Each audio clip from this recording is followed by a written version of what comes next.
வணக்கம் மக்களே, welcome back to Pooja's life style. இன்றைக்கி நம்ம என்ன ரெசிபி பார்க்க போகிறோம்னா, சூப்பராக நல்லா க்ரன்ச்சியாக ஸ்டார்டர் பார்த்துருவோமா? அது என்னென்னு காட்டுறவாங்க. இவர் தான் இந்த சோயாவை வச்சு நம்ம சூப்பராக நல்லா முறுமுறுன்னு ஈவினிங் ஸ்நாக்ஸ் செஞ்சுருவோமா? அதுக்கு என்னென்ன போடணும்னு பார்த்துடலாம். ஃபஸ்ட்டு நான் இந்த சோயாவை எடுத்து ஒரு 3 டைம்ஸ் நல்ல தண்ணியில் போட்டு நல்லா வாஷ் பண்ணிட்டேன். ஏன்னா இதில் கொஞ்சம் டஸ்ட் மாதிரி இருக்கும், அது எல்லாமே வாஷ் பண்ணி நம்ம எடுத்துடலாம். அதுக்கப்புறமா நல்லா ஒரு சுடு தண்ணியில் போட்டு ஒரு 10 மினிட்ஸ் நம்ம சோக் பண்ணி எடுத்தோம்னா நல்லா ஊறி நல்லா வெந்துடும் இது.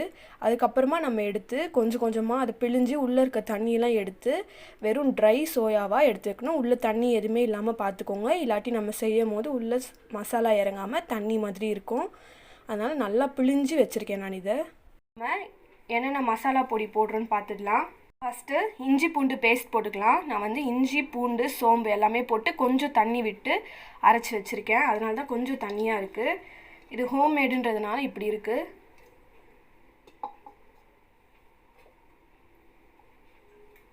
நெக்ஸ்ட்டு கர்ட் ஒரு 2 ஸ்பூன் ஊற்றிக்கலாம்.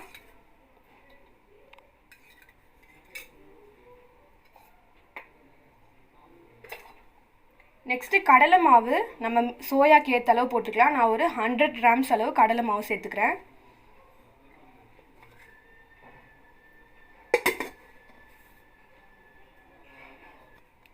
நெக்ஸ்ட்டு ஒரு 2 ஸ்பூன் அளவு காஷ்மீரி சில்லி பவுடர் போட்டுக்கிறேன். நம்ம கலர் பவுடர் எதுவுமே யூஸ் பண்ண போகிறதில்ல, ஸோ இந்த மிளகா பொடி மட்டும்தான் கலருக்கு. So Kashmiri chilli powder 2 spoon போட்டுக்கோங்க.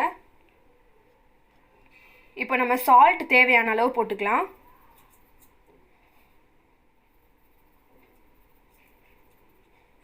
இப்போ சிக்கன் 65 மசாலா அப்படி இல்லாட்டி ஃபிஷ் ஃப்ரை மசாலா ஒரு ஸ்பூன் போட்டுக்கிறேன். இப்போ கார்ன்ஃப்ளவர் மாவு ஒரு 2 ஸ்பூன் போட்டுக்கலாம். இது எல்லாமே கோட் ஆகுற மாதிரி நல்லா மிக்ஸ் பண்ணிடுங்க.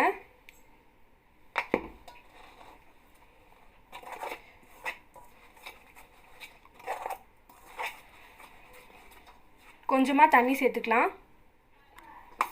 இப்போ நம்ம தண்ணி சேர்த்து எந்த ஒரு லம்ஸ்மே இல்லாமல் நல்லா ஈவன் ஒரு ஸ்மூத் பேஸ்ட் மாதிரி நம்ம எடுத்துக்கலாம்.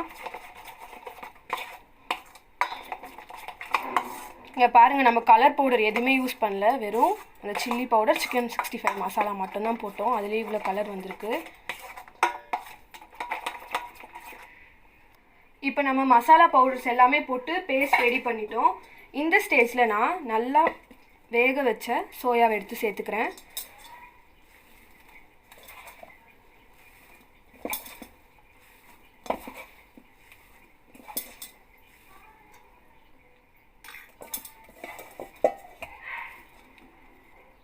இப்போ நம்ம எல்லாமே போட்டு சோயாவை நல்லா மிக்ஸ் பண்ணிக்கலாம். சோயா மசாலா எல்லாமே கோட் ஆகுற மாதிரி மிக்ஸ் பண்ணிக்கலாம். நான் ஹேண்ட் நல்லா வாஷ் பண்ணிட்டேன், நல்லா கையிலே பிசைகிறேன்.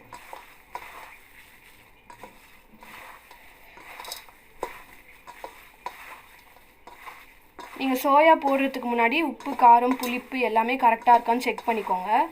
இல்லை உங்களுக்கு ஏதாவது கம்மியாக இருந்த மாதிரி இருந்துச்சுன்னா நீங்கள் ஆட் பண்ணி அதுக்கப்புறமா சோயாவை போட்டு பிசைஞ்சிக்கலாம்.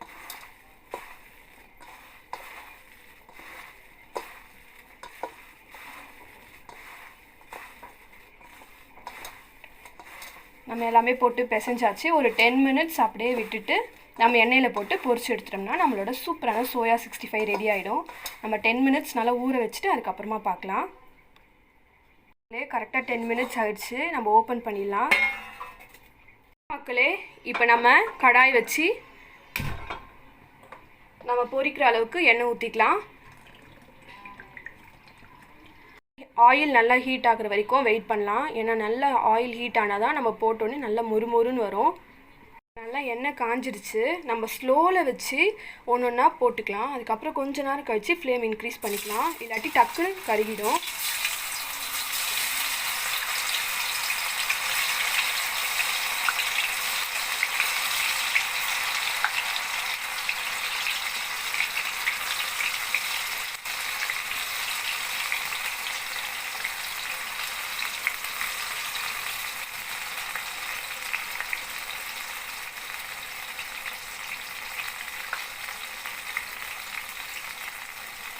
போட்டு ஒரு 2 செகண்ட்ஸ் 3 செகண்ட்ஸ் கழித்து நம்ம கொஞ்சமாக ஃப்ளேமை இன்க்ரீஸ் பண்ணி வச்சுக்கலாம்.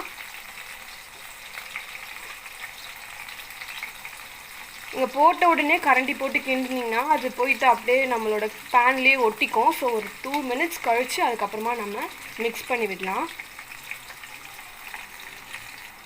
இப்போ நான் மிக்ஸ் பண்ணி விடுறேன் பாருங்கள், எதுவுமே ஒட்டல, எல்லாமே அந்த ஃப்ளோட்டிங் கன்சிஸ்டன்சிலே இருக்குது.